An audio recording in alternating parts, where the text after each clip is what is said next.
E aí, tudo bem com vocês? Neto Bressan, eu tô aqui hoje para dividir um conhecimento bem bacana, né? A gente vai falar hoje de segurança, tá? Mas antes de falar de segurança, eu tenho uma dica. Vamos lá. É o seguinte, gente, eu já fiz isso algumas vezes e tem dado muito certo, tá? Gosto muito do modelo, eu queria apresentar para vocês um modelo de encontro da liderança com o time operacional, né? E aí, é, eu fiz isso numa outra unidade que eu trabalhei, foi muito positivo, e fiz recentemente na unidade que eu estou trabalhando, tá? Que é o quê? É você utilizar de algumas janelas que tem noturno, tá? Para fazer encontros da liderança com temas específicos, encontros de no máximo 1 hora, tá? Onde você, ao longo de 1 a 2 dias no máximo, vai conseguir falar com todo mundo. Então, como que eu organizei isso com o time, né? Como que a gente fez esse trabalho? Então, eu trouxe aqui para exemplificar para vocês, ó. Aqui são os quatro principais escalas de trabalho. A gente tem as pessoas que ficam no administrativo, né? Que entram das 7 às 17, ou tem lugar que é das 8 às 18, ou das 6 às 16, enfim. É mais ou menos esse horário. Aí tem as pessoas do turno A, né, que das 7 às 15, do turno B, das 15 às 23, e do turno C, das 23 às 7 da manhã, tá bom? E aqui, o que que é bacana, né? Eu tentei aqui representar, pessoal, a quantidade de pessoas que tem em cada turno, tá? Então, ó, é uma unidade pequenininha aqui, ó, 210 funcionários, tá bom? Unidade pequena, uma unidade média vai ter mais, mas enfim, as proporções não tendem a mudar muito, tá? E aqui, o que que acontece? Nos horários de refeição, né? Estou aqui um horário hipotético aqui, né? Via de regra, é mais ou menos isso aqui que acontece. Então, o administrativo e o turno A, as refeições são das 11 horas até as 13h30, no turno B das 19 às 21h30, no turno C das 3 às 5h30, tá bom? Mais ou menos. Então, o que que acontece nesse período? Existe a necessidade, né, as pessoas fazerem um revezamento para ir fazer a refeição. Então, se eu tenho na minha operação, por exemplo, no turno C, 50 pessoas, no horário de refeição, eu vou ter na minha operação 38, porque 12 pessoas vão ter que se revezando para que todo mundo possa fazer a refeição. Então, pensando nisso, se eu posso trabalhar com 12 pessoas a menos num quadro de 50, se a gente organizar reuniões, né, encontros de 1 hora fora do horário de refeição, ó, fiz aqui até uma sugestão de quatro, né, de quatro horários que dariam, né? Então eu poderia fazer aqui um encontro, né, com até 12 pessoas, né, que é a diferença entre o quadro normal e o quadro que está operando a usina em horário de refeição, né? É, Poderia fazer um encontro das 7h30 às 8h30, né? No turno B, das 15h30 às 16h, então as pessoas chegam, trocam o turno e já iria para essa reunião. Depois, né? E no turno C, das 23h30 até meia-noite e 30, né? Tá? Então, aqui tá de meia e meia hora, né? Aqui eu tô querendo dizer que o evento começou aqui e terminou aqui, né? Então, das 23h30 até as meia-noite e 30. E assim eu consigo montar quatro turmas, né? Quatro turmas aqui de até 12 pessoas, né? Ou seja, eu consigo num turno colocar praticamente aquele turno inteiro na sala, né? Se são turmas de 12 pessoas, né? Lembrando, ó, o que que é o 12? Ó? Eu tenho 50 pessoas na minha operação, no horário de refeição eu tenho 38, 13, deu um pouquinho menos aqui, 12. Então, eu poderia, durante o meu turno inteiro, trabalhar só com 38 pessoas e elas revezando para vir no treinamento e depois para fazer a refeição. Então, ó, se eu consigo montar 4 turnos, 4 vezes 12, 48. Praticamente eu consigo fazer com todo mundo, né? Se tiver algumas pessoas folgando ali no dia, eu não consigo. Então, gente, com uma programação em um dia, né? Você consegue passar pelo turno A, B, C, né? Ou por 2 dias para não errar, né? Para a gente montar mais turmas e querer pegar 100% do time nesse alinhamento. Eu consigo fazer em safra em qualquer dia, não preciso esperar uma chuva, né? Não preciso esperar um momento ideal, né? Que eu nunca vou conseguir tirar todo mundo, né? Da sala da operação para poder fazer um bate-papo, tá bom? Então, né? Vamos lá. Com isso, a gente consegue. Pô, mas uma pessoa, então, teria que dar, vamos falar assim, são 4 reuniões por turno, né? Então, para pegar aí 85% do time, né? E eu tenho 4 turnos diferentes, né? Então, A é o A, o B, o C e o administrativo. Então, seriam no mínimo 16 turmas para dar o treinamento e pegar todo mundo, né? Então, fica para uma pessoa fica puxado, né? Então, o que que a gente fez, né? A gente dividiu em, você pode dividir em 4, 3, 5 grupos, né? Então a gente dividiu aqui, no caso, em 4 grupos. Então são 4 equipes, né? Por exemplo, sou eu e um outro coordenador, é, eu e um analista, um coordenador com alguém da segurança ou com o gestor dele, enfim, a gente montou aqui grupos de pares, né? Então cada par é um disseminador. Então teve 4 grupos que eram os disseminadores desse conteúdo do encontro. Então, quando você pega ali 16 e divide por 4, né, ou seja, cada 16 dividido por 4. Ou seja, cada grupo teve que fazer 4 encontros, né? Então são 4 horas. Não é muito. Se você dividir isso em 2 dias, são 2 horas por dia. Então, é uma coisa que você consegue encaixar quando você quer trabalhar um tema específico com todo o seu time, né? Quando você quer reforçar algum ponto, né? Ou até fazer uma reunião ali de engajamento, né? Para dar clareza, né? Para qual caminho a gente quer trilhar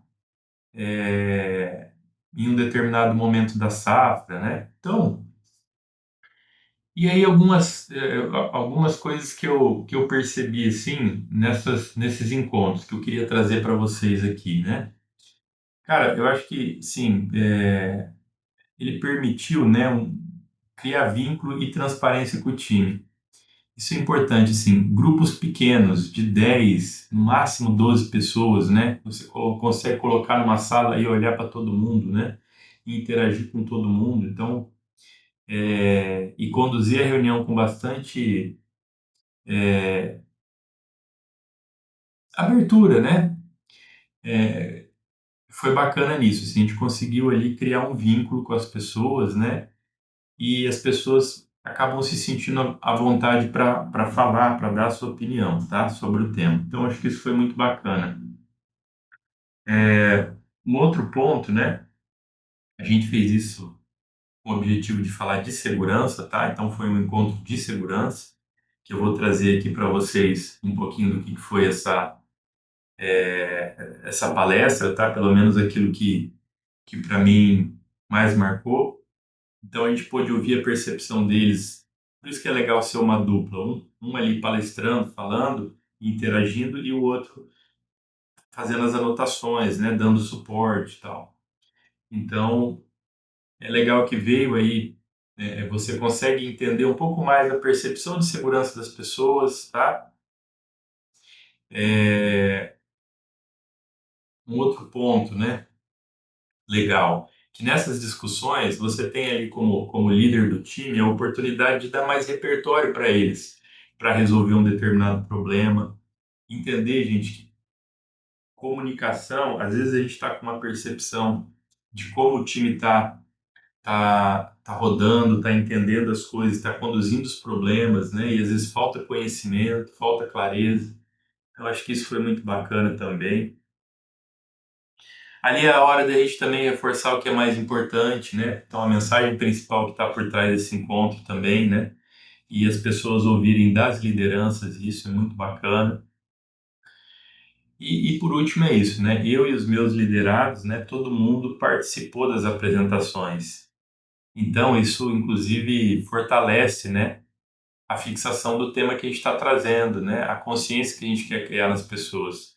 Então isso foi muito bacana também.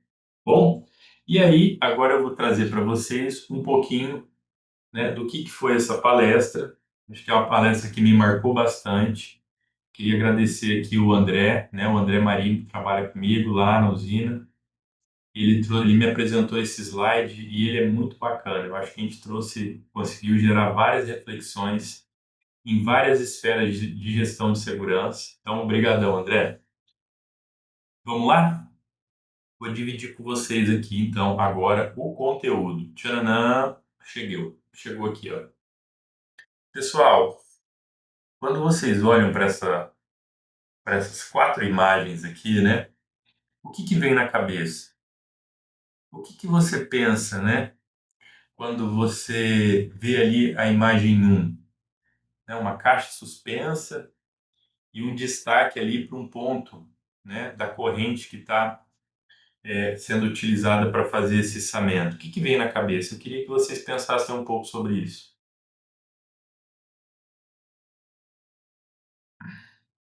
né?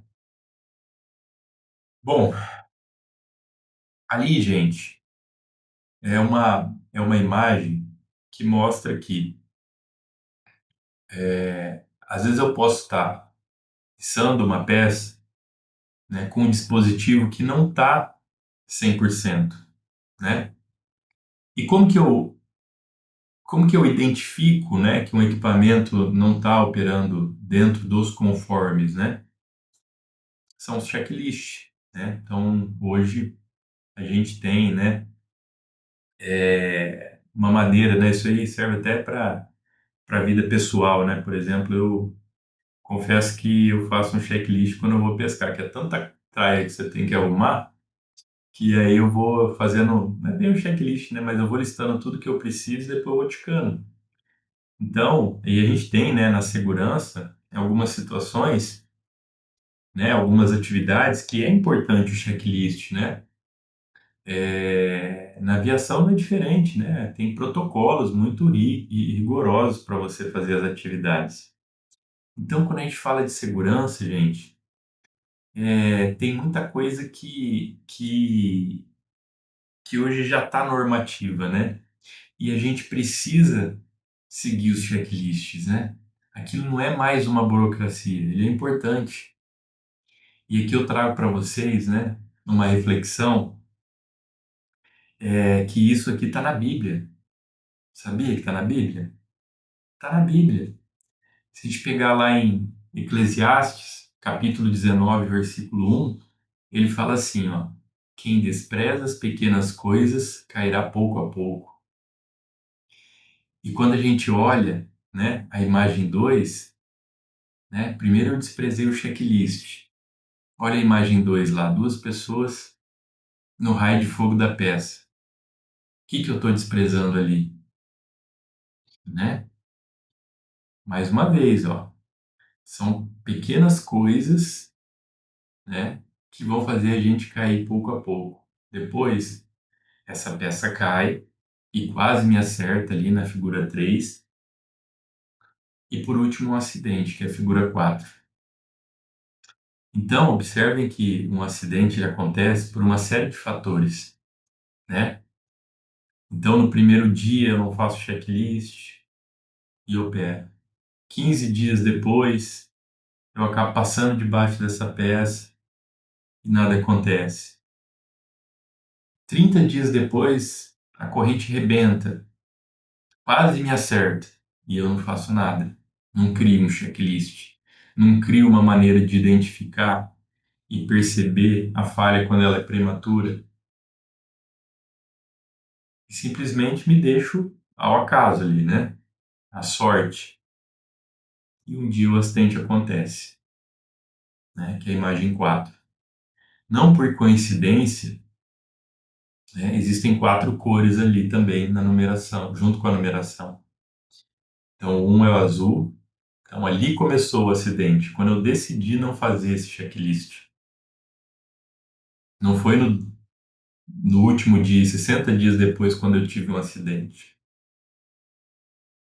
E um outro ponto importante, pessoal, é que na figura 1, 2 e 3, quando eu olho para isso, né, como um aprendizado, né, tem um checklist, não faço aquele checklist adequadamente. Opa,